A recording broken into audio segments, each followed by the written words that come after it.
إن الحمد لله نحمده ونستعينه ونستغفره ونعوذ بالله من شرور أنفسنا وسيئات أعمالنا من يهده الله فلا مضل له ومن يضلل فلا هادي له وأشهد أن لا إله إلا الله وحده لا شريك له وأشهد أن محمدا عبده ورسوله يا أيها الذين آمنوا اتقوا الله حق تقاته ولا تموتن إلا وأنتم مسلمون يا أيها الناس اتقوا ربكم الذي خلقكم من نفس واحدة وخلق منها زوجها وبث منهما رجالا كثيرا ونساء واتقوا الله الذي تساءلون به والأرحام إن الله كان عليكم رقيبا يا أيها الذين آمنوا اتقوا الله وقولوا قولا سديدا يصلح لكم أعمالكم ويغفر لكم ذنوبكم ومن يطع الله ورسوله فقد فاز فوزا عظيما أما بعد فإن خير الكلام كلام الله وخير الهدي هدي محمد صلى الله عليه وسلم وشر الأمور محدثاتها وكل محدثة بدعة وكل بدعة ضلالة وكل ضلالة في النار. Donc la semaine dernière on avait entamé le chapitre des sunan de la prière, des choses qui sont recommandées et préférables à faire et à accomplir durant la prière. Et l'auteur a divisé ces sunan, ces choses recommandées à faire pendant la prière, les a divisées en deux, les verbales et celles qui se traduisent par des actes. Quelle est la définition d'une sunna عند الفقهاء؟ Non. Chez les juristes, quelle est la définition d'une sunna? Ahsant. Une sunna chez les juristes, c'est lorsque tu l'as fait, tu es récompensé, et lorsque tu la délaisses, tu n'es pas châtié. Et la sunna umuman et la sunna en général, quelle est la définition? Quelle est la définition de la sunna en général? On avait déjà donné la définition. La sunna, c'est tout ce que le prophète sallam a dit, a fait ou a laissé faire. La sunna, c'est tout ce que le prophète sallam a dit, a fait ou a laissé faire. Mais là, quand on parle de sunan salat ici, en l'occurrence, on parle des choses qui sont préférables à accomplir et à faire durant la prière. Donc la semaine dernière, on avait parlé des sunan verbales, des choses qui sont préférables à dire. On en a cité 10. La première était de al-istiftah, l'invocation de l'ouverture. Ensuite, le deuxième, at-ta'min, c'était le troisième. Le deuxième, c'est al-isti'adha, de demander la protection d'Allah subhanahu wa ta'ala contre al-shaytan, contre le diable. Et on avait dit qu'entre aussi dans al-sunan al-qawliya, la basmala, même si l'auteur ne l'a pas cité, l'avis le plus fort des savants, le plus juste, c'est que la basmala aussi fait partie des sunan de la prière. Pour ceux qui ne considèrent pas la basmala comme un verset de l'Fatiha, ceux qui considèrent la basmala comme un verset de l'Fatiha doivent obligatoirement la réciter. Quant à ceux qui ne considèrent pas qu'elle fait partie de l'Fatiha, et c'est l'avis le plus fort, Inch'Allah, ils considèrent la basmala comme une chose préférable et recommandée à faire. Et ensuite, le troisième, at-ta'min. At-ta'min, le fait de dire amin. Et on a cité le hadith du prophète sallallahu alayhi wa sallam, فَمَنْ وَافَقَ تَأْمِينُهُ تَأْمِينَ الْمَلَائِكَةِ غُفِرَ لَهُ مَا تَقَدَّمَ مِنْ ذَنْبِهِ. Celui dont le ta'min coïncide avec le ta'min, c'est-à-dire le fait de dire amin, avec le ta'min des anges, ses péchés antérieurs seront effacés. Et on avait dit que le ta'min devait se faire après que l'imam commence à dire amin. Lorsqu'il dit qui commence à dire amin, c'est là où ceux qui prient derrière lui doivent dire amin. Car le prophète dit إذا أمن الإمام أي إذا شرع في التأمين. Lorsque l'imam dit amin, c'est-à-dire lorsque l'imam commence à dire amin. Ensuite, al-qira'atu ba'da al-fatiha, la lecture après al-fatiha. Et cela dans les deux dernières rak'at, les deux premières. Ce qui est connu du prophète sallallahu alayhi wa sallam, c'est durant les deux premières, ce que le prophète sallallahu alayhi wa sallam a fait le plus souvent. On avait dit qu'il était autorisé de temps en temps de réciter des sourates ou des versets après al-fatiha, même durant les deux dernières ou durant la troisième de l'Maghrib. طيب. Cinquièmement, déjà on finit déjà d'énumérer, Inch'Allah. Cinquièmement, التسبيح, de dire Subhanallah, Subhana Rabbiya al-A'la durant al-Sujoud, et de dire Subhana Rabbiya al-Azim durant le recours. Et on avait dit qu'il y avait une riwaya qui rajoutait wa bihamdi, de dire Subhanallah, Subhana Rabbiya al-Azim wa bihamdi pendant le sujoud, et Subhana Rabbiya al-Azim wa bihamdi durant le recours, et Subhana Rabbiya al-A'la wa bihamdi durant le sujoud. Sixièmement, az-ziyada ala al-tasmi', le fait de rajouter après la parole Sami'a Allahu liman hamida. On avait cité les différents hadiths du prophète sallallahu alayhi wa sallam et les invocations à dire, comme mil as-samawati wa mil al-ardi wa ma baynahuma wa mil'a ma shi'ta min shay'in ba'd. Sabi'an, le septième sunnah verbal, quel était?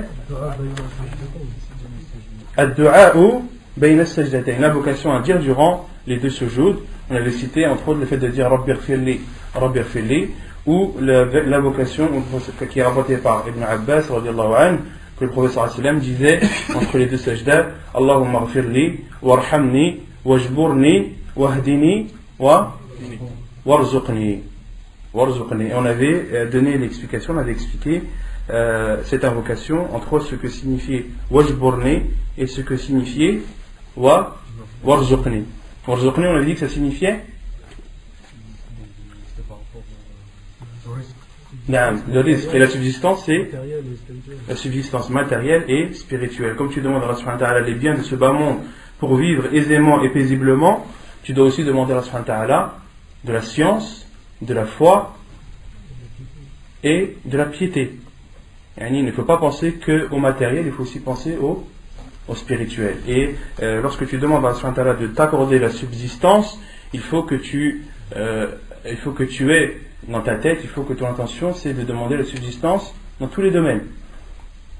Huitièmement, on avait dit que c'était as-salatu ala nabi sallallahu alayhi wa sallam après le premier tashahhud, car après le second on avait vu que c'était un pilier de la prière, rukn min arkanis salat. Mais après le premier tashahhud, il fait partie de la sunna du prophète sallallahu alayhi wa sallam de prier sur lui.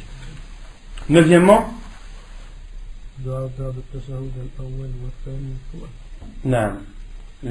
l'invocation après le premier tashahhud ainsi qu'après le second tashahhud.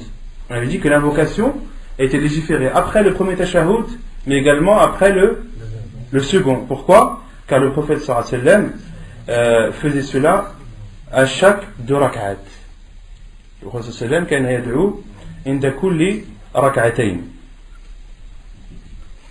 Comme il a dit, comme rapporté dans le hadith de Mas'ud, أن محمدا صلى الله عليه وسلم قال إذا قعدتم في كل ركعتين, lorsque vous vous asseyez toutes les deux rak'at.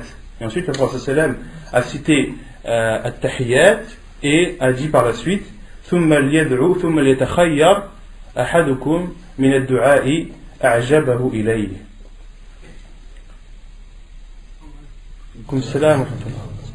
Et dixièmement, la dixième sunna verbale, c'est le deuxième taslim, at-taslim at-thaniya, qui fait partie des sunan, contrairement au premier taslim qui lui fait partie des piliers de la prière. Donc de dire assalamu alaykum à droite fait partie des piliers de la prière, et ensuite de dire assalamu alaykum wa rahmatullah à gauche, ou de dire assalamu alaykum ou assalamu alaykum wa rahmatullah, cela fait partie des sunan de la prière. Et à la kulli hal, ce n'est pas parce que cela fait partie des sunan, c'est-à-dire des choses que lorsque tu les délaisses, tu n'es pas châtié, ça ne veut pas dire qu'il faut les négliger. Au contraire, quand tu sais que cela fait partie de la sunna du prophète sallallahu alayhi wa sallam, empresse-toi de les accomplir et essaye d'accumuler le plus de bonnes actions possible. Non. Quand l'imam il fait le deuxième taslim et que nous on est derrière lui, quand est-ce qu'on fait le premier taslim? Quand il a fini son deuxième taslim ou bien quand il a fini le premier? Allahu a'lam. Non. طيب, on continue. يقول المؤلف السنن الفعلية. Donc là, l'auteur va expliquer les sunan qui se caractérisent par des actes, par des faits, pendant la prière. أولا رفع اليدين عند تكبيرة الإحرام وعند الركوع والرفع منه وعند القيام من التشهد الأول عن ابن عمر أن رسول الله صلى الله عليه وسلم كان يرفع يديه حذو منكبيه إذا افتتح الصلاة وإذا كبر للركوع وإذا رفع رأسه من الركوع رفعهما كذلك أيضا. حديث متفق عليه.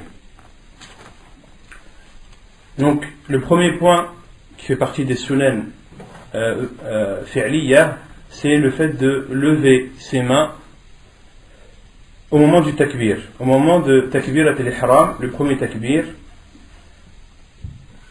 au moment de l'inclinaison, en se relevant de l'inclinaison et en se relevant du premier tashahhud, en se relevant du premier tashahhud vers la troisième rak'at. La preuve est le hadith d'Ibn Umar qui dit que le prophète sallallahu alayhi wa sallam levait ses mains au niveau de ses épaules lorsqu'il ouvrait la prière, c'est-à-dire au moment de takbirat al-ihram, et lorsqu'il disait le takbir avant de s'incliner, et lorsqu'il levait sa tête de l'inclinaison, il levait également ses mains.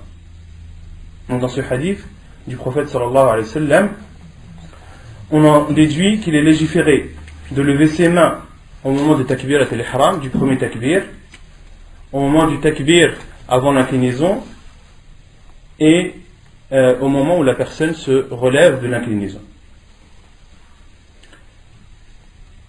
Et il y a d'autres hadiths du prophète sallallahu alayhi wa sallam qui nous montrent comment le prophète sallallahu alayhi wa sallam levait ses mains pendant la prière. كان النبي صلى الله عليه وسلم يرفع يديه ممدودة الأصابع. Le prophète sallallahu alayhi wa sallam, lorsqu'il levait ses mains, il ne les écartait pas ni les resserrait.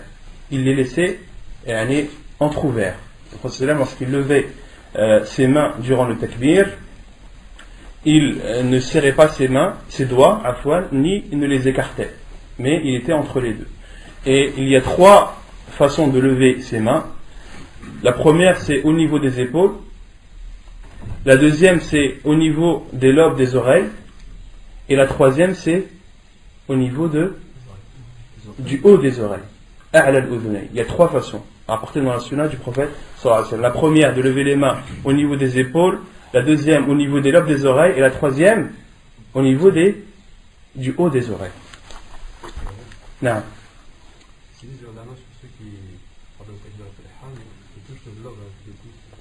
Et Cheikh Al-Albani, donc le frère demande quel est le jugement de ceux qui touchent les lobes des oreilles avec leurs pouces au moment du takbirat al-ihram. Cheikh Al-Albani considère cela comme une innovation, comme une bid'a. Cela n'a aucune source, aucune origine dans la sunna du prophète sallallahu alayhi wa sallam. Et ce qui est rapporté aussi dans la sunna du prophète sallam, trois façons, trois moments où l'on doit lever les mains. Le prophète sallam de temps en temps lever les mains au moment du takbir, de temps en temps avant le takbir, et de temps en temps après le takbir. Les trois sont autorisés. Donc lorsque tu lèves tes mains, il t'est autorisé de lever tes mains avant le takbir, pendant le takbir ou après le takbir. Comme cela a été rapporté dans Sifatu Salat al-Nabi sallallahu alayhi wa sallam de Cheikh Al-Albani rahimahullah, dans le livre La description de la prière du prophète sallallahu alayhi wa sallam de Cheikh Al-Albani rahimahullah.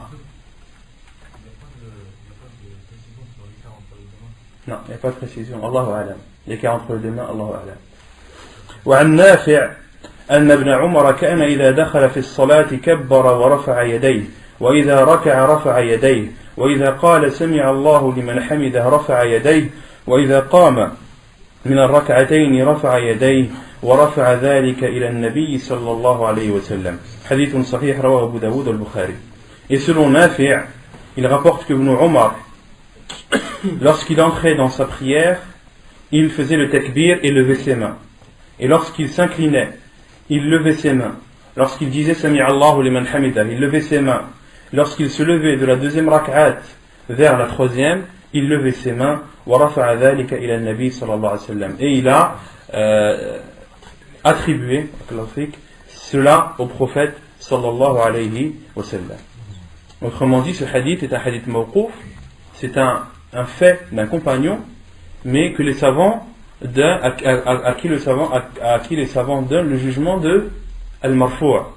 C'est un fait d'un compagnon, mais qui a le jugement d'un hadith rapporté du prophète sallallahu alayhi wa sallam. Pourquoi? Car à la fin de l'Athar, Nafi' dit que Ibn Omar a attribué cela au prophète sallallahu alayhi wa sallam. Donc c'est comme si le prophète sallallahu alayhi wa sallam l'avait fait, et le prophète sallallahu alayhi wa sallam l'a fait.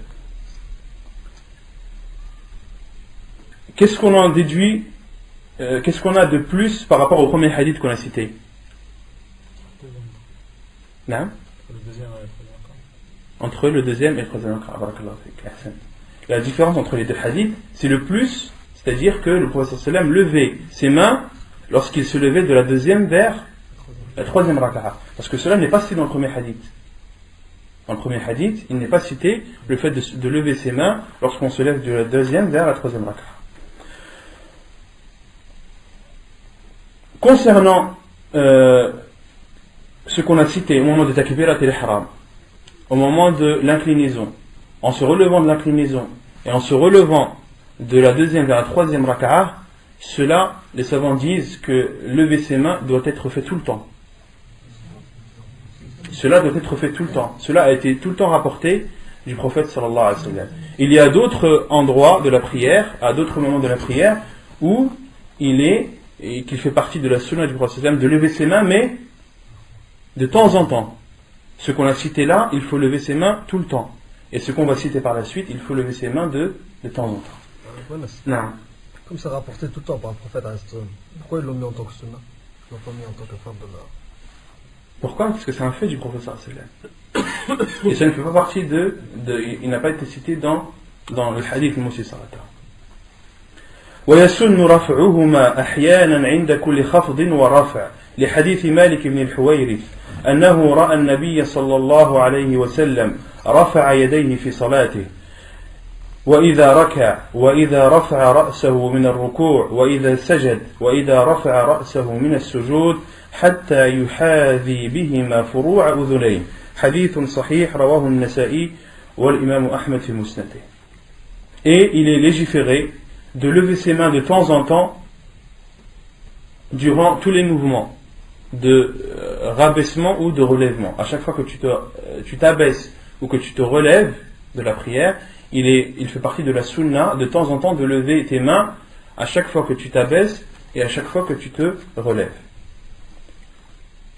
La preuve est le hadith de Malik ibn al-Huwayrith qui dit qu'il a vu le prophète sallallahu alayhi wa sallam lever ses mains pendant sa prière, lorsqu'il s'inclinait, lorsqu'il relevait sa tête de l'inclinaison, lorsqu'il se prosternait, lorsqu'il relevait sa tête de la prosternation jusqu'à lever ses mains au niveau du haut de ses oreilles. Et عند فروع أذنيه أي أعلى أذنيه.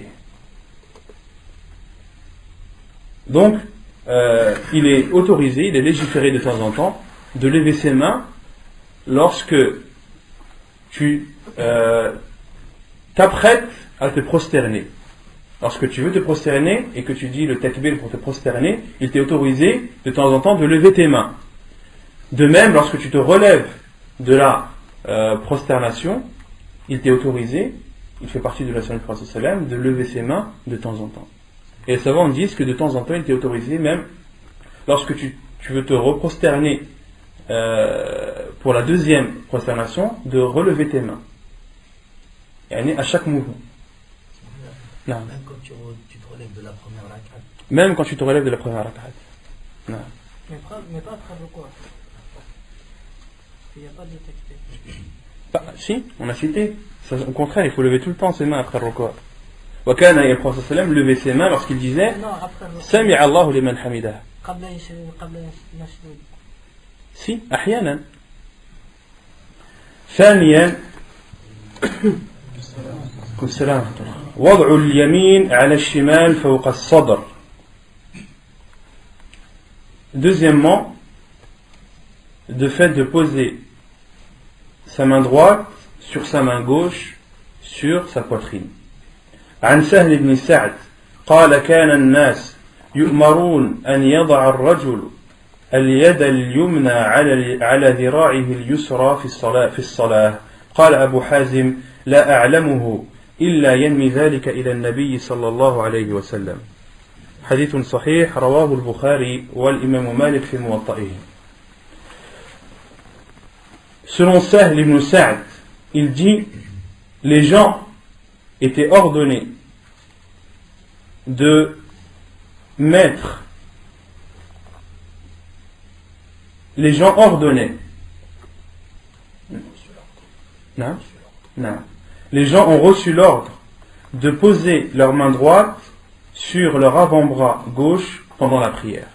Et Abu Hazim a dit La a'lamuhu, je ne sais pas, c'est-à-dire La a'lamuhu ay min Sahl ibn Sa'd, je ne sais pas de Sahl ibn Sa'd, et je ne connais de Sahl ibn Sa'd, lorsqu'il rapporte cela, il ne le rapporte que du prophète sallallahu alayhi wa sallam.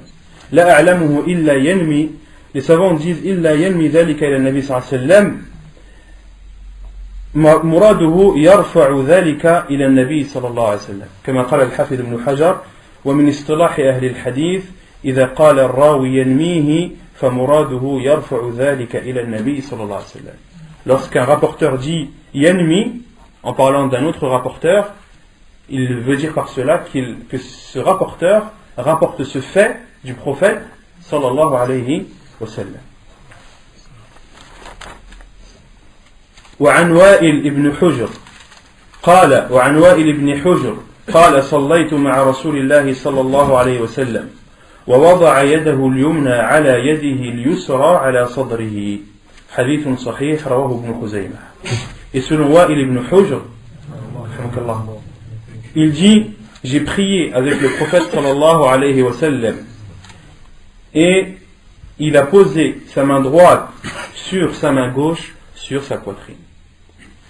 Donc de ces deux hadiths, dans le premier on en retient qu'il est légiféré de poser sa main droite sur son avant-bras gauche. Et dans le deuxième hadith de Wa'il ibn Hujr, on en déduit qu'il est autorisé de poser sa main droite sur sa main gauche sur sa poitrine. Et concernant le fait de le poser sur l'avant-bras, il y a d'autres hadiths du prophète sallallahu alayhi wa sallam qui ont été authentifiés par Cheikh al-Albani rahimahullah, que le prophète sallallahu alayhi wa sallam posait sa main droite à la fois sur sa main gauche, sur son poignet et sur son avant-bras. Il y a une autre sunnah du prophète sallallahu alayhi wa sallam, c'est de poser ta main droite sur ton poignet, le milieu de ta main droite sur ton poignet, et cela en découle que ta main droite touche à la fois ta main gauche, ton poignet et ton avant-bras. Donc ça c'est une sunna du prophète sallallahu alayhi wa sallam. Il est aussi autorisé de poser directement sa main droite sur sa main gauche. Les deux sont autorisés. Combien de sunna en fait sur le fait de poser la main droite sur la main gauche sur le poignet? Il y en a combien? Parce qu'en fait il y a plusieurs personnes qui... Tu poses ta main droite sur ta main gauche, tu poses ta main droite sur ton poignet gauche, il en découle que ta main touche ta main gauche, ton poignet et ton avant-bras gauche. Il est autorisé de poser sa main droite sur son avant-bras gauche, comme cela a été cité dans le hadith de Sahl ibn Sa'd. Non. Le fait de prendre le poignet. Allahu a'lam. Kana yada'u. Ça peut dire kana yaqbidu. Et concernant le fait de poser sa main droite sur sa main gauche, en général, Cheikh al-Albani rahimahullah considère que c'est une obligation. Mais les détails de comment poser la main, Cheikh al-Albani dit que cela fait partie des sunnah. C'est une sunnah. Et la façon de le faire est une sunnah, mais le fait de le faire, Cheikh al-Albani rahimahullah considère que c'est un wajib. Non.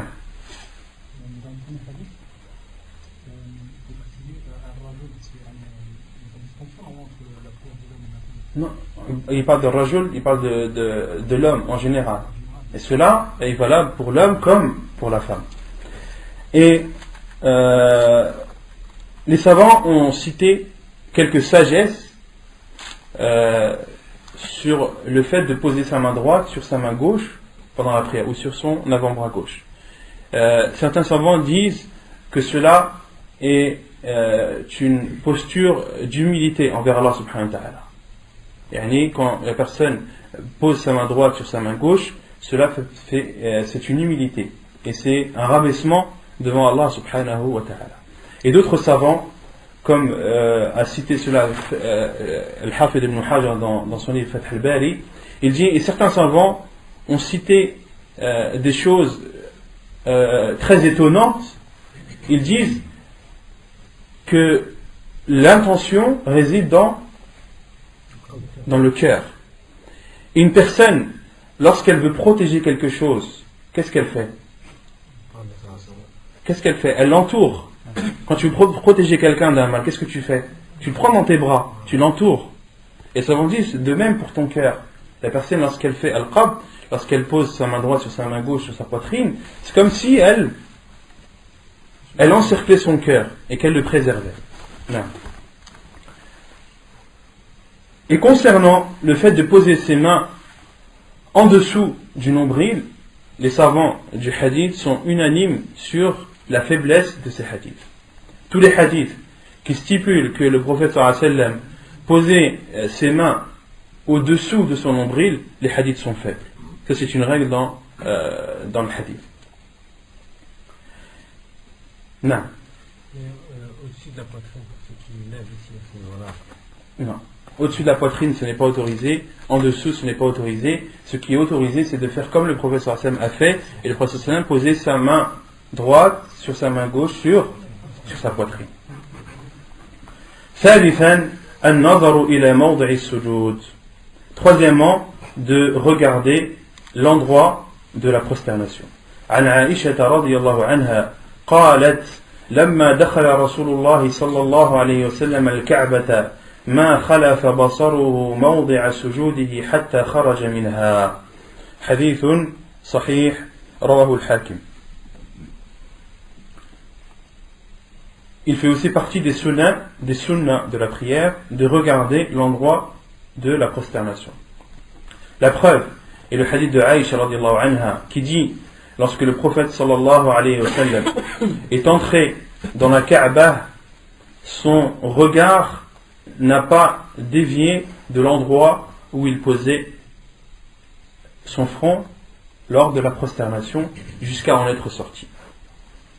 Et le prophète sallallahu alayhi wa sallam, lorsqu'il est rentré dans la Kaaba, qu'est-ce qu'il a fait? Salla, il a prié. Quel est le jugement de fermer les yeux pendant la prière? Donc là, on a vu que la sunna du prophète sallallahu alayhi wa sallam, c'était de regarder l'endroit où la personne se prosterne. Et les hadiths qui nous prouvent cela sont innombrables. Les hadiths qui nous prouvent que le prophète sallallahu alayhi wa sallam priait les yeux ouverts sont innombrables. Même s'ils ne sont pas clairs, mais ce que le prophète sallallahu alayhi wa sallam a fait, on en déduit que le prophète sallallahu alayhi wa sallam avait les yeux ouverts. Lorsqu'il s'est avancé pour empêcher la brebis de passer devant lui et que le prophète sallallahu alayhi wa sallam a collé son ventre au mur, le prophète sallallahu alayhi wa sallam avait les yeux ouverts ou pas? Non. Lorsque le prophète sallallahu alayhi wa sallam, on a cité le hadith la semaine dernière, a attrapé le diable devant lui pendant sa prière et qu'il l'a attrapé par le cou, le prophète sallallahu alayhi wa sallam avait les yeux ouverts. Et d'autres hadiths qui nous prouvent que le prophète sallallahu alayhi wa sallam, lorsqu'il priait, il priait les yeux ouverts. Lorsqu'il a prié et qu'il y avait un vêtement qui l'avait distrait, le fait que le vêtement l'ait distrait nous prouve que le prophète sallallahu alayhi wa sallam avait les yeux ouverts. Non? Même en sujoud. En sujoud, tu regardes ouvert. Allahu a'lam. En sujoud, Allahu a'lam. Là, on parle de quand tu es debout. Parce que quand tu es en sujoud, tu ne peux pas voir l'endroit où tu poses ton front. Voilà. Non? Il nous a dit que le prophète, il est rentré dans la Kaaba, il a fait salat. Et de quel côté il se dirige? Comment? Ben, de n'importe quel côté. Parce qu'il est dans la Kaaba? Ben oui. Ah, Si dans la Kaaba, tu te diriges de n'importe quel côté. Non. Et les savants, donc, quel est le jugement de prier les yeux fermés? Les savants disent que cela est makruh, que cela est détestable. Ils ne disent pas que c'est haram, ils disent que cela est détestable, que cela est déconseillé. Car cela n'a pas été rapporté dans la sunna du prophète sallallahu alayhi wa sallam. Et certains savants, comme l'imam Ibn al-Qayyim, rahimahullah, comme Cheikh Ibn Uthaymin, rahimahullah, disent que lorsque la personne éprouve la nécessité de fermer ses yeux parce qu'il y a un événement ou une chose présente à ses côtés qui est susceptible de la distraire pendant sa prière, il lui est autorisé de fermer ses yeux. Comme Cheikh Ibn Uthaymin a donné l'exemple, si tu pries et que devant toi il y a des enfants ou des enfants qui jouent à proximité, et le fait que tu pries les yeux ouverts, tu risques de les regarder et d'être distrait pendant ta prière. Qu'il t'est autorisé de fermer tes yeux. Ou bien lorsque tu pries et qu'une chose avec des décors ou des formes bien précises qui seraient susceptibles de te distraire pendant ta prière, alors ferme tes yeux pour te concentrer. Les savants disent, dans des cas de nécessité et de besoin, cela n'est pas détestable. Et l'imam Ibn al-Qayyim dit, bal huwa mustahab. Et l'imam Ibn al-Qayyim dit, au contraire, quand il y a des cas comme cela, il est préférable de fermer les yeux. Wallahu a'lam. Voilà. Naam. Est-ce qu'il y a quelque chose sur le fait de prier dans le noir? Allahu a'lam. Le jugement concernant le fait de regarder l'imam dans le salat. Le jugement sur le fait de regarder l'imam pendant la prière, les savants disent cela est autorisé. Car les compagnons du prophète sallallahu alayhi wa sallam ont vu le prophète sallallahu alayhi wa sallam. Lorsqu'ils ont décrit la prière du prophète sallallahu alayhi wa sallam, ils ont vu la prière et ils ont vu le prophète sallallahu alayhi wa sallam prier. Et Cheikh Ibn Uthaymin rahimahullah dit, on en déduit de ces hadiths où les compagnons nous décrivent la prière du prophète sallallahu alayhi wa sallam, on en déduit qu'il est autorisé à celui qui prie derrière l'imam de regarder l'imam avec l'intention d'apprendre sa prière. Donc ne regarde pas n'importe quel imam, regarde un imam dont tu connais un suivi de la sunna, dont tu connais du bien et de la science surtout. À quoi c'est ça de regarder un imam qui ne sait pas prier? Et Cheikh Ibn Uthaymin dit à condition de ne pas tourner sa tête pendant la prière. C'est pas toi tu es dans le 4e saf à gauche et l'imam il est au milieu devant, de lever ta tête, de regarder à droite à gauche pour essayer de voir l'imam. Non. Là, Cheikh Ibn Uthaymin dit cela n'est pas légiféré. Si tu es derrière l'imam, de telle sorte que en levant ta tête ou en levant tes yeux, tu regardes l'imam et tu peux l'observer, là oui, cela est autorisé. Wallahu a'lam. رابعا أن يفعل في ركوعه ما تضمنته هذه الأحاديث من الهيئات. Quatrièmement, de faire pendant l'inclinaison ce qui est rapporté dans les hadiths suivants. عن عائشة رضي الله عنها قالت: كان رسول الله صلى الله عليه وسلم إذا ركع لم يشخص رأسه ولم يصوبه ولكن بين ذلك. حديث صحيح رواه مسلم وأبو داود.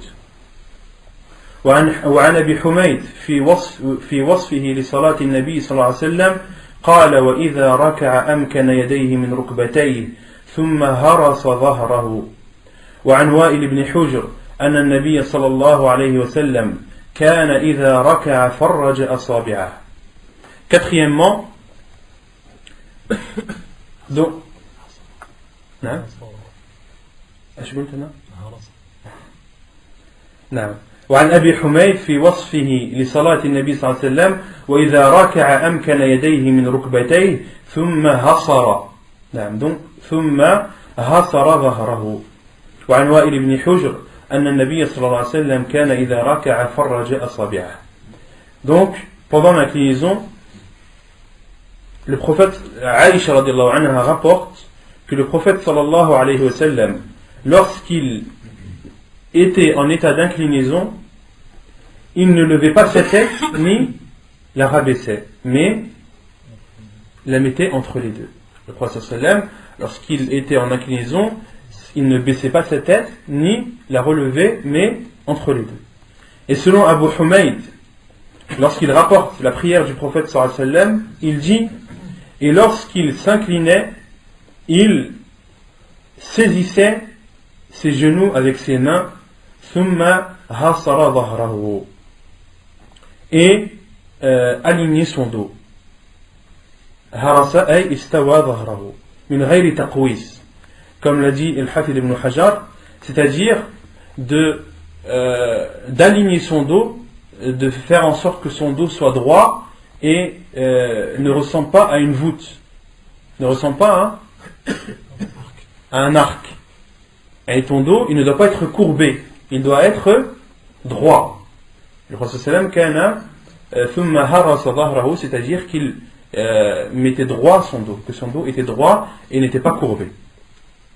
Et selon Wa'il ibn Hujr, il rapporte que le Prophète sallallahu alayhi wa sallam, lorsqu'il s'inclinait, il écartait ses doigts. Lorsqu'il saisissait ses genoux, le Prophète sallallahu alayhi wa sallam écartait ses doigts. وعن أبي حميد أن رسول الله صلى الله عليه وسلم ركع فوضع يديه على ركبتيه كأنه قابض عليهما ووتر يديه فنحاهما عن جنبيه. Et selon Abu Humayd, il rapporte que le prophète sallallahu alayhi wa sallam, lorsqu'il s'inclinait, il posait ses mains sur ses genoux comme s'il les attrapait, comme s'il les saisissait. وَوَتَّرَ يَدَيْهِ. Et le prophète sallallahu alayhi wa sallam tendait ses mains et ses bras comme étendue la corde d'un arc. Comme étendue la corde d'un arc. فَنَحَاهُمَا عَنْ جَنْبَيْهِ. Et le prophète sallallahu alayhi wa sallam écartait ses mains et ses bras de ses côtés. Et les savants disent que lorsqu'un musulman prie, ou une musulmane prie, et qu'il est en état d'inclinaison, son côté est comparable à l'arc, et ses bras sont comparables à une corde. Bachir, lève-toi pour montrer au frère, Inch'Allah. Mets-toi de profil comme ça, ils te verront, Inch'Allah. Donc, le prophète il s'inclinait, d'accord? Il écartait ses doigts, saisissait ses genoux. Et là, est-ce que les bras du frère sont tendus ou pas? Le prophète yaj'al yadayhi kal watar. Les mains doivent être tendues. Ils doivent être tendus droit. Il doit être droit, et les savants disent que son bras, il doit être droit, comparable à la corde d'un arc, et son côté, qui est plié, est comparable à l'arc. Non. Donc les coudes ne doivent pas être pliés. Les coudes doivent être tendus et droits. Non. Comme l'a dit Al-Mubarak Furi, celui qui a expliqué Sunan al-Tirmidhi, من التوتير وهو جعل الوتر على القوس وأوترته أي شبه يد الراكع إذا مدها قابضا على ركبتيه بالقوس إذا أوتر. Donc ceux qui ont dit cela, qui ont comparé le bras à la corde et le côté du corps à l'arc, Al-Mubarak Furi rahimahullah, dans son livre التحفة الأحوذي يرحمك الله. خامسا تقديم اليدين على الركبتين في السجود. Cinquièmement, de précéder les mains avant les genoux lors de la prosternation, au moment où la personne s'apprête à se prosterner. Selon Abu Huraira, عن أبي هريرة قال قال رسول الله صلى الله عليه وسلم إذا سجد أحدكم فلا يبرك كما يبرك البعير وليضع يديه قبل ركبتيه. حديث صحيح رواه النسائي وأبو داود. Selon Abu Huraira radiyallahu anhu, qui dit, le prophète sallallahu alayhi wa sallam a dit, lorsque l'un d'entre vous se prosterne, qu'il ne descende pas ou qu'il ne se prosterne pas ou ne descende pas durant sa prosternation comme s'abaisse un chameau, mais qu'il pose ses mains avant ses genoux. Hadith authentique rapporté par Abu Daoud et An-Nasa'i. Et sur cela il y a une divergence des savants rahimahumullah. La personne, lorsqu'elle se prosterne, elle veut se prosterner, qu'est-ce qu'elle doit précéder au sol? Est-ce qu'elle doit mettre ses mains avant ses genoux ou doit-elle précéder ses genoux avant ses mains? Il y a 3 avis des savants sur ce sujet. Le premier avis, l'avis de beaucoup de savants qui disent que tu dois précéder tes genoux avant tes mains. Et leur preuve, c'est le hadith de Wa'il ibn Hujr, un autre hadith d'un autre compagnon qui a dit qu'il a vu le prophète sallallahu alayhi wa sallam se prosterner et poser ses genoux avant ses mains. Et ils disent aussi que les genoux du chameau, que le chameau lorsqu'il s'abaisse, lorsqu'il est debout et qu'il s'abaisse, il précède ses genoux avant, il précède ses mains il précède ses mains, non, il précède les pattes de devant, qui sont considérées comme ses mains, avant ses pattes de derrière, qui sont considérées comme les genoux. Ça, c'est le premier avis. Le deuxième avis, les autres savants disent non. Tu dois précéder tes mains avant tes genoux. Car dans ce hadith, le hadith d'Abu Huraira, le prophète sallam a dit et qu'il pose ses mains avant ses genoux. Et ils disent les genoux du chameau sont sur ses pattes avant. Les genoux du chameau et les genoux des animaux en général sont sur ses pattes avant. Ils disent concernant l'articulation du genou, vous voyez le genou comment il est articulé? Il est articulé vers l'avant et le coude est articulé vers l'arrière. Quand vous regardez un chameau, ses pattes de devant, comment elles sont articulées? Vers l'avant ou vers l'arrière? Vers l'avant. Et c'est les pattes de derrière qui sont articulées vers l'arrière. Pareil pour tous les animaux. Tous les animaux, c'est comme ça. Ils disent que les genoux du chameau sont sur son devant. Et le chameau, lorsqu'il s'assied, lorsqu'il s'abaisse, il précède ses genoux et par la suite, il pose ses mains. Et d'autres savants ont dit les deux sont autorisés. Non? Les mains sont déjà posées. Il pose ses genoux et ses mains de toute façon sont déjà posées. Non, il les allonge. Non. Et d'autres savants ont dit les deux sont autorisés. En rassemblant les deux hadiths, disent de temps en temps de précéder ses genoux et de temps en temps de précéder les mains. Et ceux qui disent qu'il faut précéder les mains avant les genoux répondent au premier hadith de Wa'il ibn Hujr qui dit qu'il a vu le prophète sallallahu alayhi wa sallam précéder ses genoux avant ses mains. Qu'est-ce qu'ils disent? Que le hadith est faible. Que le hadith est faible. Et les savants qui disent que la personne doit précéder ses genoux avant ses mains, qu'est-ce qu'ils répondent au hadith d'Abu Huraira? Le prophète sallallahu alayhi wa sallam a dit qu'il pose ses mains avant ses genoux. Qu'est-ce qu'ils répondent? Ils disent que cela est inversé. C'est une inversion du rapporteur du hadith. Que le rapporteur du hadith s'est trompé. Et au lieu de dire qu'il pose ses genoux avant ses mains, il a dit qu'il pose ses mains avant ses genoux. Comme l'a soutenu l'imam Ibn al-Qayyim rahimahullah dans son livre Zad al-Ma'ad. Et Cheikh Ibn Uthaymin rahimahullah a ajouté un plus et a dit on ne nie pas que les genoux du chameau sont sur ses pattes avant. On ne nie pas cela.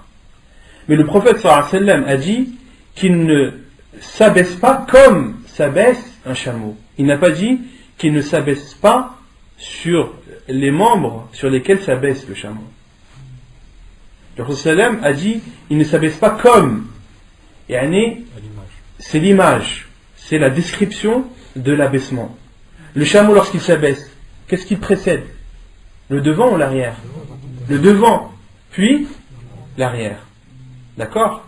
Et Cheikh Ibn dit lorsque tu poses tes mains avant tes genoux, quand tu descends, ta descente est comparable au chameau, car tu as posé tes mains, puis tes genoux. Ça, c'est l'avis de Cheikh Ibn Uthaymin, rahimahullah, et c'est vrai que c'est un avis qui est très fort. Et Cheikh Al-Abbad, hafidahullah, qu'Allah le préserve, dit, le prophète sallallahu alayhi wa sallam nous a interdit de nous baisser comme s'abaisse un chameau, c'est-à-dire avec force, avec violence. Que le chameau, lorsqu'il s'abaisse, il s'abaisse avec force. Et on entend le bruit du chameau lorsqu'il s'abaisse. Et Cheikh Al-Abbad dit que le prophète nous a interdit de descendre rapidement et avec force, comme descend le chameau. Donc ça, ce sont les avis des savants. À la kulli hal, les avis les plus répandus, c'est soit tu précèdes tes mains avant tes genoux, d'accord, en considérant que le hadith de Abu Huraira est authentique et que ce n'est pas une inversion de la part du rapporteur, ou bien tu considères que le hadith de Wa'il ibn Hujr qui dit qu'il a vu le prophète sallallahu alayhi wa sallam mettre ses genoux avant ses mains, qu'il est authentique, et que le hadith d'Abu Huraira est inversé, tu as le choix entre les deux. Et suis l'avis dans lequel tu es le plus apaisé, suis les savants envers lesquels tu as le plus confiance. Et que celui qui voit son frère poser ses mains avant ses genoux ou ses genoux avant ses mains, alhamdulillah, il ne faut pas que cela soit une source de divergence ou d'animosité entre les frères. Non. Donc Michel Al-Haddad lui dit qu'on pose les mains en premier alors? Non, Cheikh dit que tu poses tes genoux avant. Il dit le mieux c'est de poser ses genoux avant ses mains. Comme le Cheikh Ibn Baz aussi, Cheikh Ibn Baz rahimahullah dit Al-Amru wasi'. Cheikh Ibn Baz dit tu as le choix, que tu poses tes mains avant tes genoux ou tes genoux avant tes mains, cela est semblable, mais Cheikh Ibn Baz rahimahullah dit mais le mieux c'est de poser ses genoux avant ses mains. Wallahu a'lam.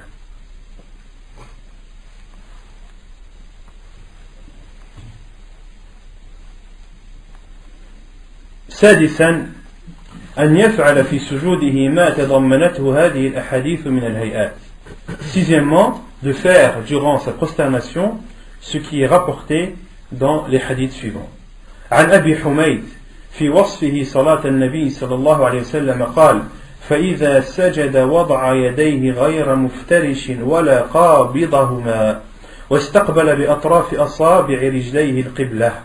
حديث صحيح رواه البخاري وأبو داود.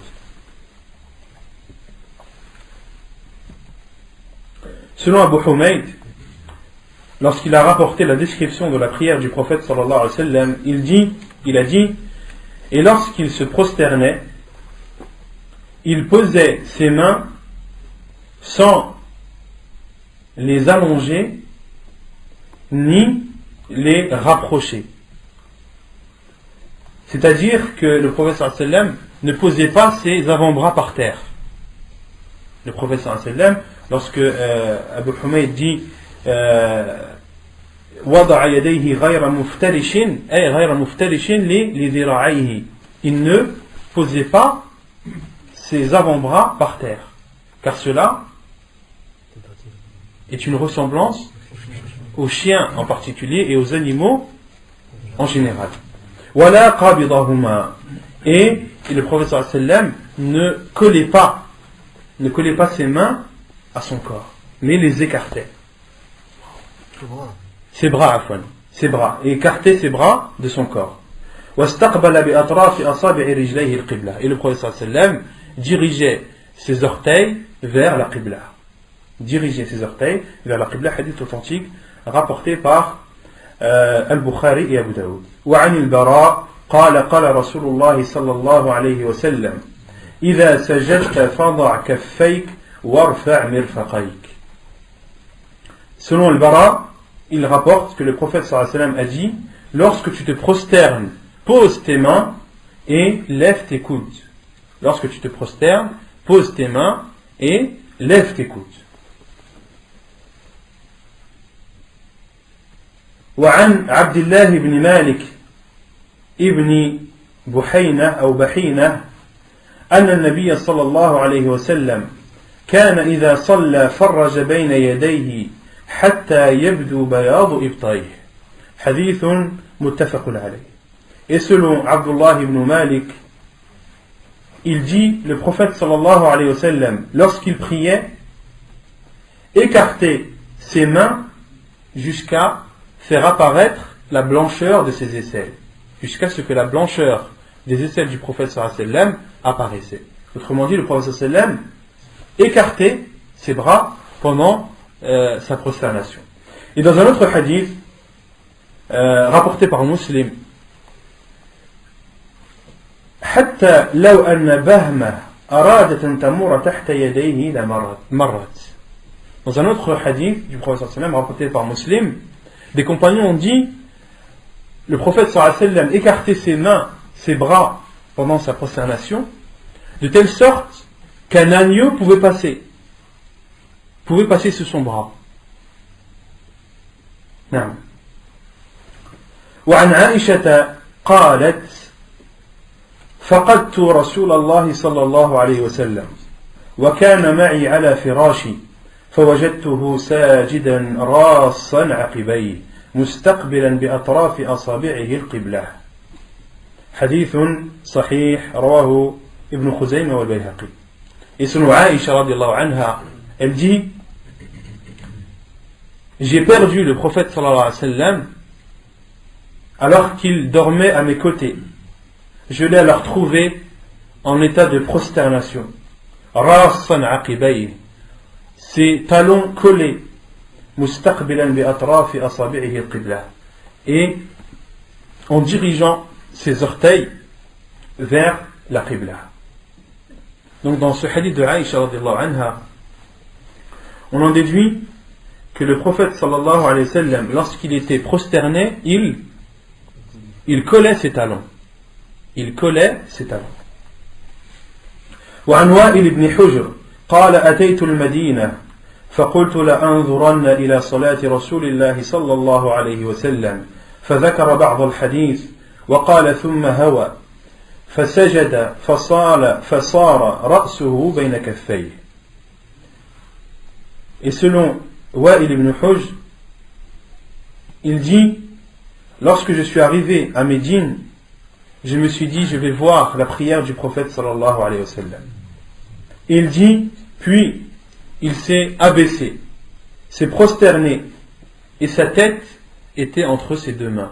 La tête du prophète sallallahu alayhi wa sallam, pendant la prosternation, était entre ses deux mains. وعن وائل بن حجر أن النبي صلى الله عليه وسلم كان إذا سجد ضم أصابعه. حديث صحيح رواه ابن خزيمة والبيهقي.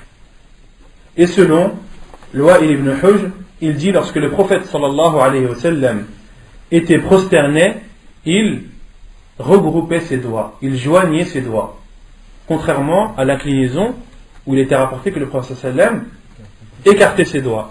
Pendant l'inclinaison, lorsque tu saisis tes genoux, écarte tes doigts. Pendant ta prosternation, joins tes doigts et ne les écarte pas. وعن البراء قال كان رسول الله صلى الله عليه وسلم إذا سجد فوضع يديه بالأرض استقبل بكفيه وأصابعه القبلة.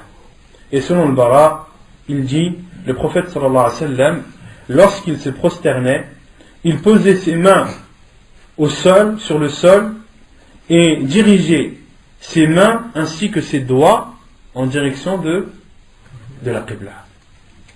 Et il est rapporté que Ibn Umar radiallahu anhu faisait partie des compagnons qui faisaient le plus attention à ce que chacun de ses membres soit dirigé vers la Qibla pendant sa prière. Il faisait même attention à son pouce radiallahu anhu. Et quand vous posez votre main, quand vous joignez les doigts, les personnes ont tendance à négliger le pouce. Tes doigts sont dirigés, mais ton pouce est décalé. Ibn Umar radiallahu anhu faisait attention même à son pouce. Et lorsqu'il collait ses doigts, il collait aussi son pouce aux autres doigts pour qu'il soit lui aussi dirigé en direction de la Qibla. سابعا أن يكون جلوسه بين السجدتين على الهيئة التي تضمنتها الأحاديث الآتية.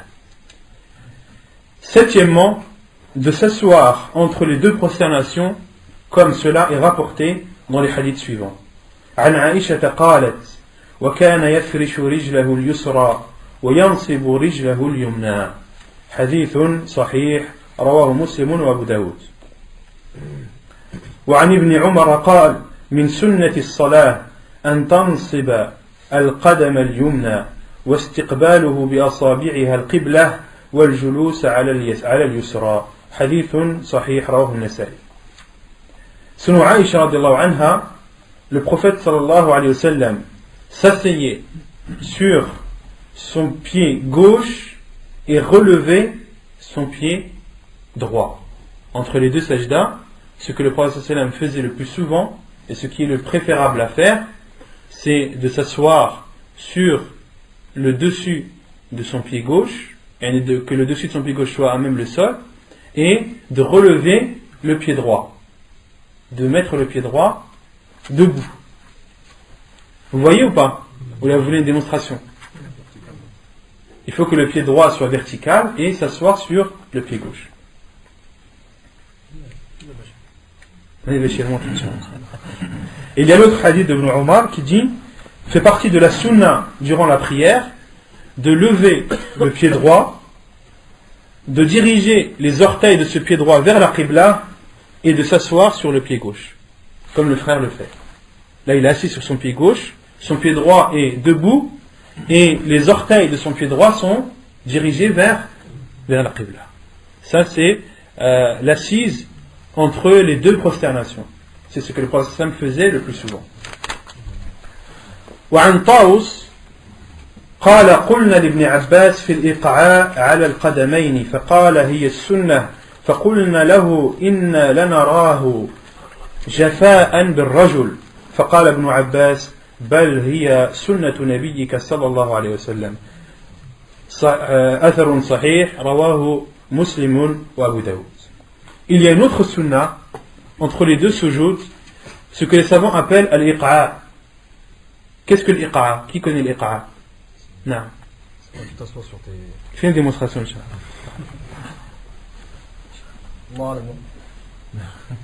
Voilà, al-iqa'a c'est ça.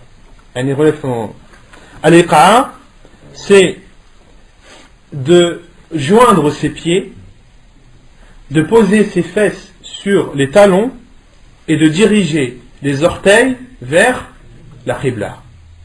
Donc c'est de se mettre sur la pointe des pieds, de s'asseoir sur ses talons et de poser les genoux au sol. Ça c'est ce que les savants appellent al-iqa'a. Et cela a été rapporté par Ibn Abbas. Il était questionné sur al-iqa'a. Est-ce que cela fait partie de la sunna? Il a dit oui, cela fait partie de la sunna du prophète sallallahu alayhi wa sallam. Et al-iqa'a, il y a deux sortes de iqa'a. Il y a al-iqa'a autorisé et al-iqa'a interdit. Qui connaît la façon que le prophète sallallahu alayhi wa sallam nous a interdit de faire? Non. Celui qui veut me montrer, celui qui veut dire la façon, il faut qu'il la montre. Non.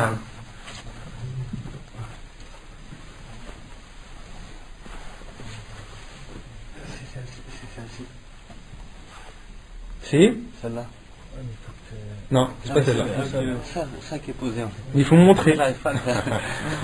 Donc, l'iqa'a qui est interdit, qui peut le faire? C'est de poser les fesses par terre, et de s'asseoir en dirigeant les orteils vers la qibla, d'accord, en écartant les jambes. Et vous prenez l'iqa'a autorisé, d'accord. Donc, Abéchir, je vais faire une démonstration, Inch'Allah. Donc, l'iqa'a autorisé, la posture autorisée entre les deux sujoud, c'est de coller les talons, d'accord, de coller les talons et de poser les fesses sur les talons avec les orteils dirigés vers la qibla.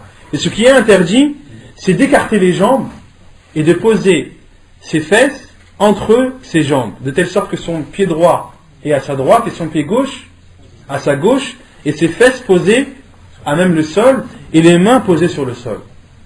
Le prophète sallam a interdit cela, car il a dit que c'est comparable au chien, que c'est ainsi que ça soit le chien. Vous avez saisi ou pas? Alhamdulillah. Hein? Tourne tous les frères, Inch'Allah, vers la Qibla.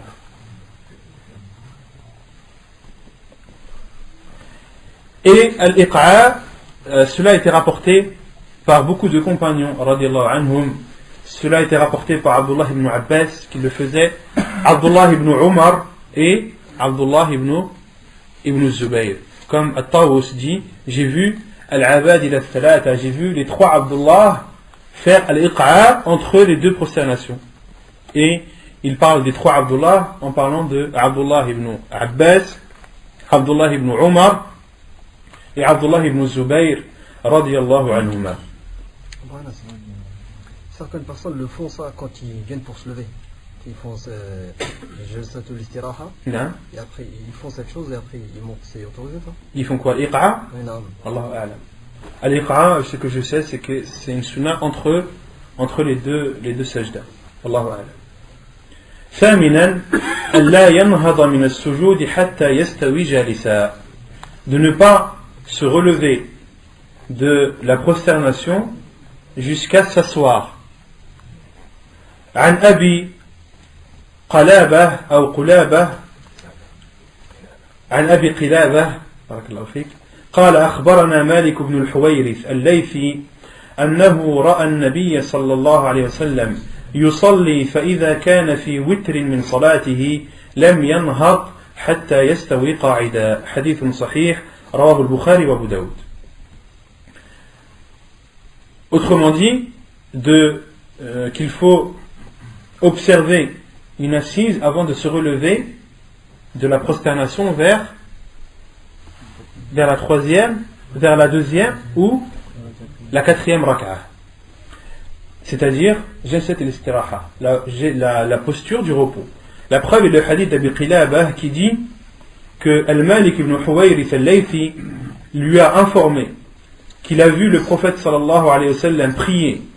Et lorsqu'il était dans les rak'at impairs de sa prière, il ne se levait pas tant qu'il n'avait pas observé une assise, tant qu'il ne s'était pas assis. Autrement dit, durant les rak'at impairs, durant la première ou la troisième, lorsque le prophète sallallahu alayhi wa sallam se relevait de la deuxième prosternation de la première rak'at, il ne se levait pas directement, mais s'asseyait puis se relevait. Pareil, lorsqu'il se levait de la troisième vers la quatrième rak'at.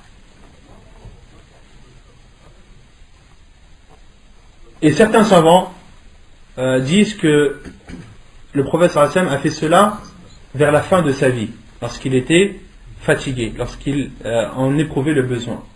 Mais beaucoup d'autres savants ne sont pas de cet avis et ils disent que le prophète sallallahu alayhi wa sallam a dit sallu kama ra'aytumuni usalli, priez comme vous m'avez vu prier. Et lorsqu'il a enseigné la prière, entre autres à Malik ibn al-Huwayrith, il lui a enseigné la prière du prophète sallallahu alayhi wa sallam et il lui a dit prie comme tu m'as vu prier. Et Malik ibn al-Huwayrith rapporte ce hadith du prophète sallallahu alayhi wa sallam. C'est lui qui rapporte le hadith priez comme vous m'avez vu prier, et c'est lui aussi qui nous rapporte que le prophète sallallahu alayhi wa sallam, lorsqu'il était dans une rak'at impaire de la prière et qu'il voulait se lever, il s'asseyait entre temps. تاسعا أن يعتمد على الأرض إذا قام من الركعة. عن أيوب عن أبي قلابة قال جاءنا مالك بن الحويرث فصلى بنا في مسجدنا هذا فقال إني لأصلي بكم وما أريد الصلاة ولكن أريد أن أريكم كيف رأيت النبي صلى الله عليه وسلم يصلي. قال أيوب فقلت لأبي قلابة وكيف كانت صلاته؟ قال مثل صلاة شيخنا هذا يعني عمرو بن سلمة. قال أيوب وكان ذلك الشيخ يتم التكبير وإذا رفع رأسه عن السجدة الثانية جلس واعتمد على الأرض ثم قام. حديث صحيح رواه البخاري والبيهقي. Neuvièmement, de céder ou de poser ses mains sur le sol lorsque l'on se lève. Autrement dit, après jalsat al-istiraha. La preuve, selon Ayyub, selon Abi Qilabah, il dit Malik ibn Huwayrith est venu à nous et a présidé la prière dans notre mosquée. Puis a dit je préside la prière, mais je ne veux pas la prière. Je fais cela car je veux vous montrer comment j'ai vu le prophète sallallahu alayhi wa sallam accomplir sa prière. Mon but n'est pas de prier et de présider la prière pour vous, mais mon but est de vous montrer comment j'ai vu le prophète sallallahu alayhi wa sallam prier. Ayyub dit, et j'ai dit à Abi Qilabah, comment était sa prière?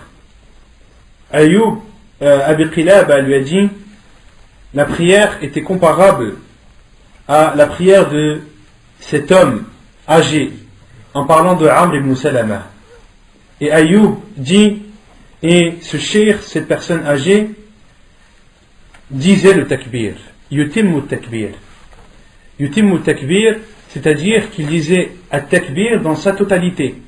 Qu'il disait, pendant sa prière, Allahu Akbar, dans sa totalité. Pourquoi? Car des gens disent, par exemple lorsqu'ils veulent s'incliner, Allah, ou bien quand ils veulent se prosterner, Allah. On entend que Allah. Alors que la science du prophète c'est de dire Allahu Akbar. Et Amr ibn Salama, lorsqu'il disait le takbir, kana yutimmu takbir. Il le disait dans sa totalité. Et le fait de dire Allahu Akbar, ou bien de dire Allahu et de dire Akbar dans son intérieur, cela fait partie des innovations de la prière.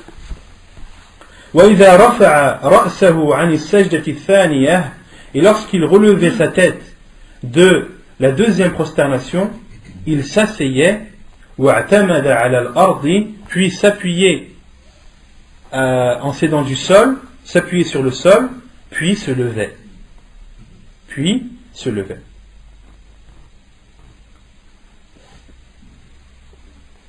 Et l'imam Shafi'i rahimahullah ta'ala a dit dans son livre Al-Umm وبهذا نأخذ فنأمر من قام من السجود أو جلوس في الصلاة أن يعتمد على الأرض بيديه معا اتباعا للسنة فإن ذلك أشبه للتواضع وأعون للمصلي على الصلاة وأحرى أن لا ينقلب ولا يكاد ينقلب وأي قيام قامه سوى هذا كرهته له ولا إعادة فيه عليه ولا سجود سهو.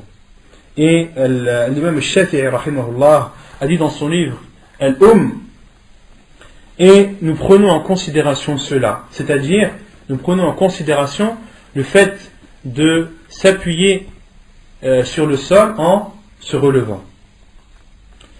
Et nous ordonnons cela à celui qui se lève de la deuxième prosternation vers la troisième, ou de celui qui est assis, autrement dit dans le tashahhud, dans le premier tashahhud, lorsqu'il veut se lever vers la troisième rak'a. Et que cela est meilleur pour la personne et est plus sécuritaire pour lui, sécurisant pour lui, afin qu'il ne se retourne pas. Comment? Non? Non, sahih.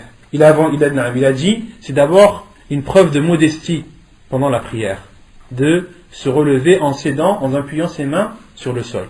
Il a dit, premièrement, c'est une preuve de modestie.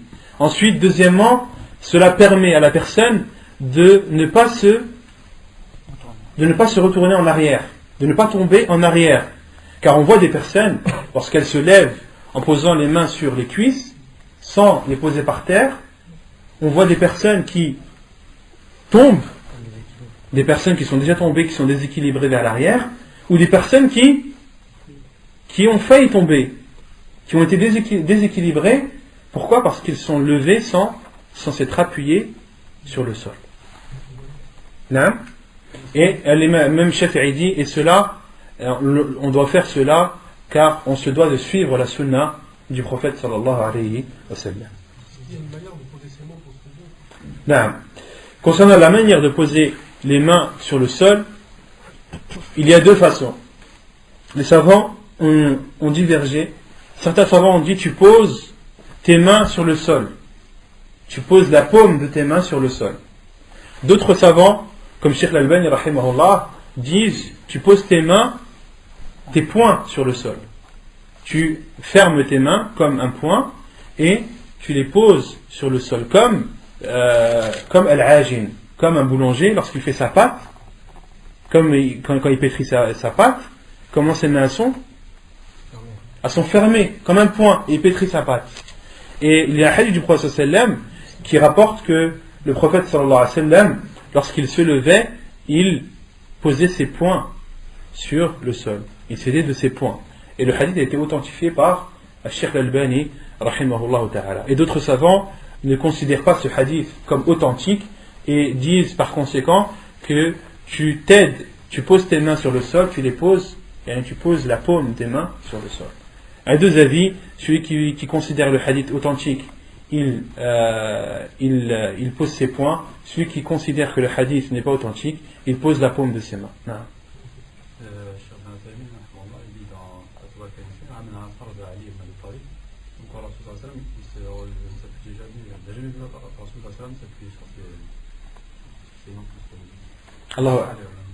Allahu a'lam. Je ne connais pas la parole de Ali que tu viens de citer. Je sais que la divergence vient sur le hadith du prophète sallallahu alayhi wa sallam. Les savants qui ne considèrent pas de poser le poing disent que le hadith est faible. Et Cheikh Al-Albani lui le considère comme authentique. Allahu a'lam. Naam. Barakallahu fik. Et le fait que Ali radiallahu anhu dise qu'il n'a jamais vu le prophète sallallahu alayhi wa sallam poser ses mains sur le sol en s'aidant pour se relever, le fait que Ali radiallahu anhu ait nié cela, est-ce que ça veut dire que le prophète sallallahu alayhi wa sallam ne l'a jamais fait? Aïcha radiallahu anha n'a-t-elle pas dit qu'elle n'a jamais vu le prophète sallallahu alayhi wa sallam uriner debout? N'a-t-elle pas dit que celui qui vous rapporte que le prophète sallallahu alayhi wa sallam a uriné debout, il a menti? Elle n'a pas dit ça? Bien sûr. Et des compagnons qui ont vu le prophète sallallahu alayhi wa sallam uriner debout. Des compagnons du prophète sallallahu alayhi wa sallam qui ont vu le prophète alayhi wa sallam uriner debout. Et les savants ont dit que Aïcha radiallahu anha a informé de ce qu'elle savait. Et celui qui sait, c'est une preuve contre celui qui ne sait pas. Donc si des compagnons du prophète sallallahu alayhi wa sallam ont rapporté que le prophète alayhi wa sallam s'est aidé de ses mains en se relevant, cela ne contredit pas la parole de Ali radiallahu anhu qui dit qu'il n'a jamais vu le prophète sallallahu alayhi wa sallam. Car Ali radiallahu anhu rapporte de ce qu'il sait et les autres compagnons ont rapporté ce qu'ils savent. Wallahu a'lam.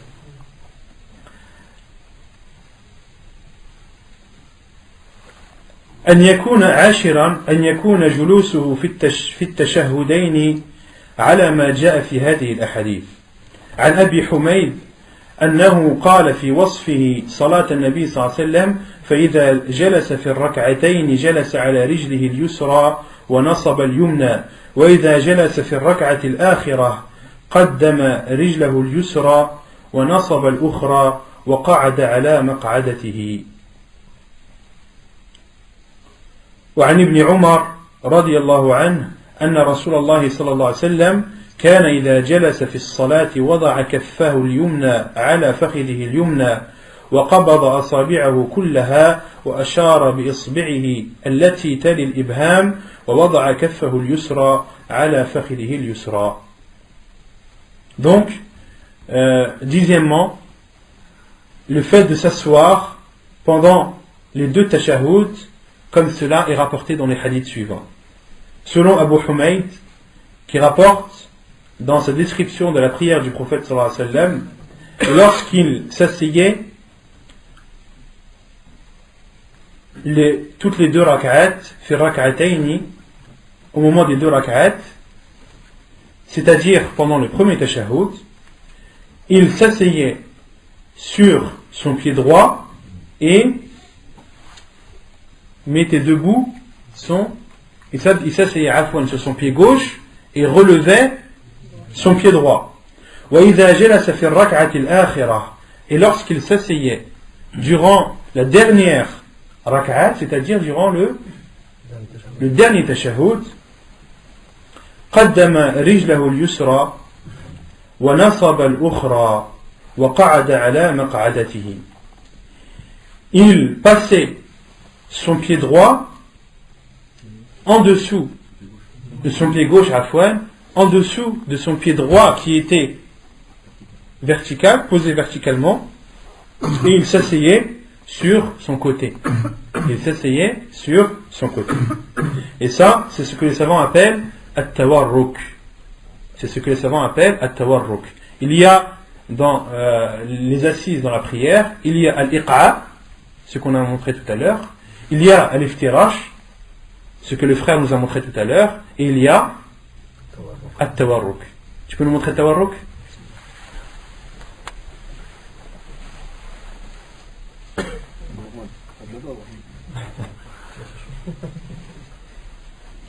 Donc at-tawarruk, c'est de mettre son pied gauche en dessous de son pied droit, de lever son pied droit, le mettre vertical, de diriger les orteils vers la qibla et de s'asseoir sur son côté, sur le côté de sa cuisse gauche. Hada huwa at-tawarruk. Et ça, le prophète alayhi salam le faisait durant la dernière rak'ah, c'est-à-dire durant le dernier tashahhud. Des prières à 3 ou à 4. Des prières à 3 ou à 4 rak'at. Non.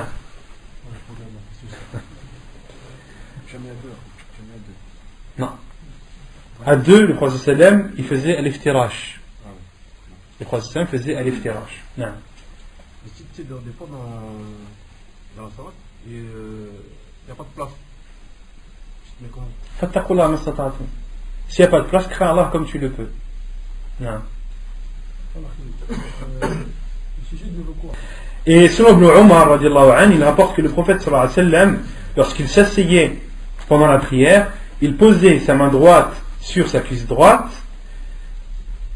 et fermait sa main, fermait tous ses doigts et dirigeait ou tendait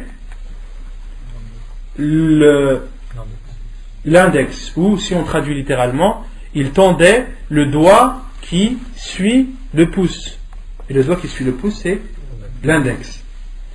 Et le prophète sallam posait sa main gauche sur sa cuisse gauche. Il posait sa main gauche sur sa cuisse gauche. وعن نافع قال كان عبد الله بن عمر رضي الله عنهما إذا جلس في الصلاة وضع يديه على ركبتيه وأشار بإصبعه وأتبعها بصره ثم قال قال رسول الله صلى الله عليه وسلم لهي أشد على الشيطان من الحديد يعني السبابة. Et selon Nafi', il rapporte qu'Abdullah ibn Umar radiallahu anhuma, lorsqu'il s'asseyait pendant la prière, il posait ses mains sur ses genoux et tendait son doigt, c'est-à-dire son index, et le suivait du regard. Et c'est une sunna du prophète sallallahu alayhi wa sallam.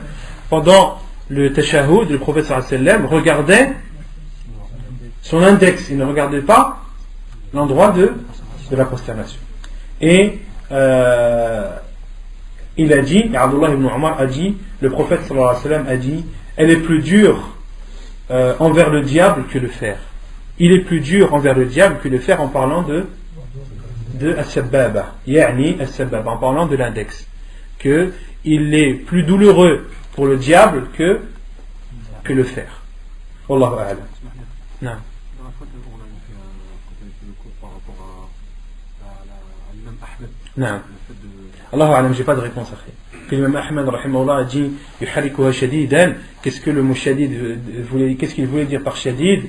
Est-ce que c'était bouger rapidement, ou est-ce que c'était que le doigt soit rigide? Allahu a'lam, j'ai pas trouvé de réponse. Avec Cheikh? Non. celui qui a la parole de Cheikh Al-Albani qui me la rapporte. Je sais que Cheikh Al-Albani il cite la parole de l'imam Ahmed dans son livre Sifat al-Salat al-Nabi sallallahu alayhi wa sallam, mais qu'est-ce que l'imam Ahmed veut dire par shadid? Allahu a'lam, je sais pas. Non. Il doit, tu vois, quand tu fais le tashahhud, il doit toujours être dirigé. Non, on avait expliqué ça, que l'index, Cheikh Al-Albani dit que l'index tu ne dois pas le monter ni le descendre, tu dois le bouger. Et lorsque tu le bouges, il ne doit pas dévier de la qibla. Car quand tu pries, tous tes membres doivent être dirigés vers la qibla. Ça c'est l'avis de Cheikh Al-Albani rahimahullah. Non. Je voudrais revenir au quoi. Non. Fait la discussion de Sifat Salah chez nous, au début. En général, on est arrivé au quoi et le Mu'allif il a dit Wakana yujafi mirfaqayni an janbayhi. Wakana Yujafi. Aïwa.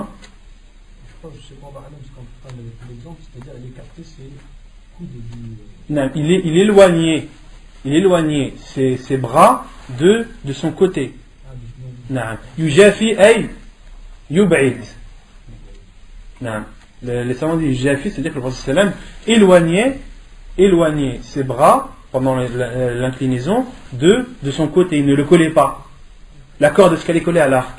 Non, elle est écartée. Non. Magnifique. Non. À propos du tashahhud, la main gauche, tu la mets sur ton genou ou sur la cuisse? Dans le hadith du prophète sallam, il a rapporté qu'il posait sa main droite sur sa cuisse gauche. Et c'est vrai qu'il y a le hadith de Abdullah ibn Omar qui rapporte qu'il posait ses mains sur son genou. Allahu a'lam. Il faut que je fasse une recherche sur cela. Non. Ouais, mais tu peux pas préciser tes mains quand tu fais tawarruk, tu vois. Mais ta main, mais tu la poses ou tu tiens avec ton genou? Parce qu'après, tu vois, tu tiens ton genou, tu vois. Pendant le tawarruk? Ouais. Allahu a'lam. Je sais pas. قل هاتوا برهانكم إن كنتم صادقين. مذكور؟ أنه يقبض على نعم. Apparemment le frère me dit, je suis pas au courant, que Cheikh Al-Albani rahimahullah c'est ce qu'il dit, que على اليد اليمنى واليد اليسرى. بارك الله فيك. Donc là non? Non. Donc là le frère me dit que Cheikh Al-Albani rahimahullah rapporte un hadith qui prouve que le prophète sallallahu alayhi wa sallam, lorsqu'il était durant le dernier tashahhud en posture de tawarruk, qu'il saisissait son genou gauche avec sa main gauche. Donc Inch'Allah, cela fait partie de la sunna du prophète sallallahu alayhi wa sallam. Barakallahu fik. Non. C'est par rapport au tawarruk. C'est au niveau du pied gauche, est-ce que les orteils doivent être dirigés vers la qibla? Comment tu veux faire? Montre-moi, comment tu veux faire pour diriger Moi, c'est ce que je fais. Je sais pas si c'est au niveau du tibia, comme ceci. Allahu a'lam akhi. Parce que moi, j'avais entendu qu'elle était possible cette. Allahu a'lam, la adri, je sais pas.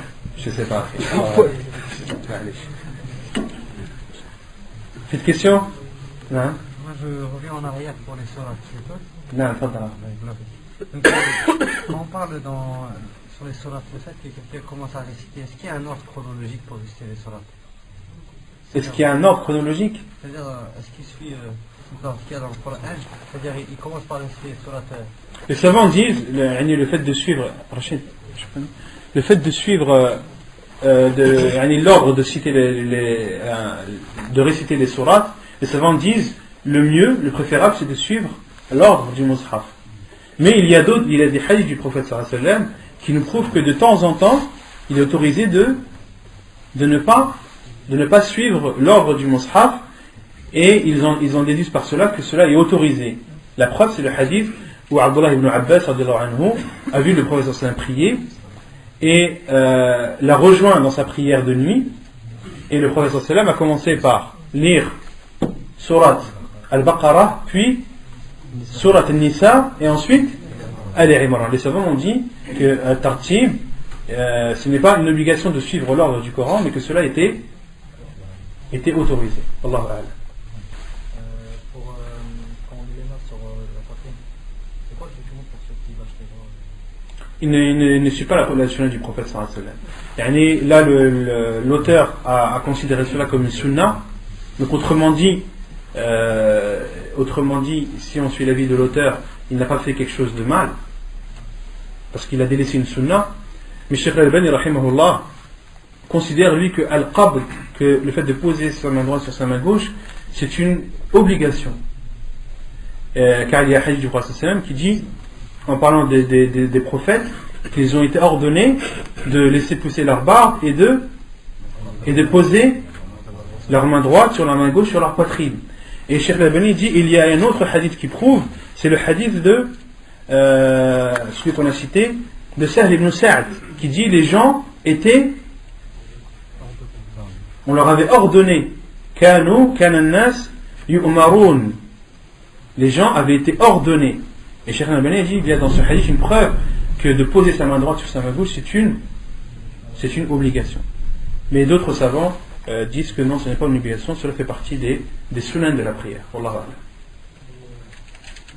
Sur quoi il y a un troisième point qui dit qu'il n'y a pas de tahrim. Par rapport à Cheikh Moukmil, il dit qu'on peut tahrim comme l'histoire. Non. يضعفون الرواية. Ils disent que وكان يحركها que la version est faible. Donc il ne la prend pas en considération. Je voulais savoir, la dernière fois on avait parlé sur le fait que quand une personne passe devant toi, elle te coupe la salat. Et en fait, je voulais savoir ce que, en fait, couper quoi, ça représente quoi? Est-ce que c'est une diminution de hasanat? C'est couper. Ça on avait parlé de. Non, justement, on t'avait dit tout à l'heure venir dessus. Une personne qui. Non, une personne qui passe devant toi, on dit que ça. On a dit qu'une personne, lorsqu'elle prie vers une sutra, quelle que soit la chose qui passe devant lui, sa prière n'est pas annulée. Ouais, ça c'est clair. Non. Mais quand une personne passe devant toi, ça. Et quand tu n'as pas de sutra, lorsque quelqu'un passe devant toi, ta prière est diminuée. La récompense de ta prière est diminuée. Mais lorsque tu n'as pas de sutra et que passe devant toi une femme, un âne ou un chien noir, ta prière elle est annulée, elle est batte, et là tu peux recommencer l'iqama et les takbirat l'ihram. Diminuer, ça veut dire que. Dans l'ajr, dans la récompense, elle est diminuée dans la récompense. Pourquoi? Parce que tu n'as pas pris vers une sutra.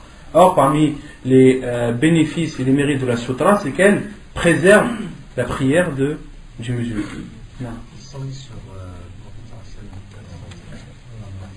deuxième tahiyat, c'est Non. un pilier.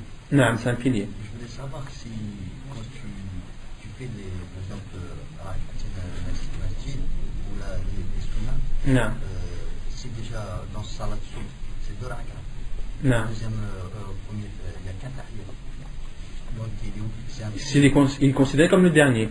C'est un pilier. Non. Et dans les sunnahs, c'est-à-dire rak'atin majid ou à la Pareil, c'est un pilier. Quand on parle des piliers de la prière, que ce soit une prière obligatoire ou surrogatoire, c'est une prière. Donc tous les piliers qu'on a cités, ils sont valables à la fois pour les prières surrogatoires et pour les prières obligatoires. Ceux qui prient en lâchant les mains, ils se basent sur quoi? Ils sont basés sur quoi? Ils n'ont aucune preuve. Parce que ceux qui disent que comment dire, qui n'est pas légiféré de poser ses mains droites sur sa main gauche sur la poitrine, il se base sur des paroles qui ont été mal comprises de l'imam Malik rahimahullah. Et alors que l'imam Malik rahimahullah a rapporté dans son livre Al-Muwatta le hadith que le prophète sallam posait ses mains droites sur sa main gauche. Et ça c'est des problèmes de compréhension de la parole de l'imam Malik rahimahullah ta'ala. ونكتفي بهذا القدر وصلى الله وسلم وبارك على نبينا محمد وعلى آله وصحبه أجمعين وآخر دعوانا الحمد لله رب العالمين.